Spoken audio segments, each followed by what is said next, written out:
ಜಾಗನ, ಆ ಜಾಗಕ್ಕೆ ಹೋಗೋಕ್ಕಾಗುತ್ತಾ, ಆ ಬೆಟ್ಟನ ಕೊನೆವರೆಗೂ ಹತ್ತೋಕ್ಕಾಗುತ್ತಾ ಅನ್ನೋರ ನಡುವೆ ಅಲ್ಲಿಂದ ಸಾಹಸದ ದಾರಿಯ ಕಡೆ ಹೆಜ್ಜೆಯ ನಟ್ಟಿದ್ದ.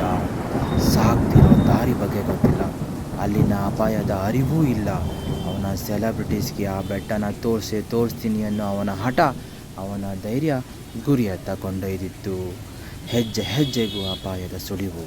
ಸೋಲದ ಹೀರೋ ಬಂಡೆಯ ಒಳಗೆ ನುಗ್ಗಿ ಸಾಗಿದ್ದ. ಯಾವುದಾ ಜಾಗ? ನಮ್ಮ ಹೀರೋ ತೋರ್ಸೋಕ್ಕೆ ಹೊರಟಿರೋ ಆ ಮಹಾನಾಯಕನ ಎಂಪೈರ್ ಆದರೂ ಯಾವುದು? 1000ಕ್ಕೂ ಹೆಚ್ಚು ವರ್ಷಗಳ ಇತಿಹಾಸ ಇರೋ ಆ ಮಹಾನಾಯಕನ ಕತೆ. ನಮ್ಮ ದೇಶದ ಇತಿಹಾಸದ ಪುಟದಲ್ಲಿರುವ ಶ್ರೇಷ್ಠ ರಾಜಮನೆತನದ ಯುವರಾಜನ ಯುಗವ ನೆನಪಿಸುವ, ಮನಸ್ಸಿಗೆ ನಾಟುವ ಕಂಪ್ಲೀಟ್ ಮಾಹಿತಿನ ಕೊಡ್ತೀನಿ. Full episode coming soon. Thank you for watching.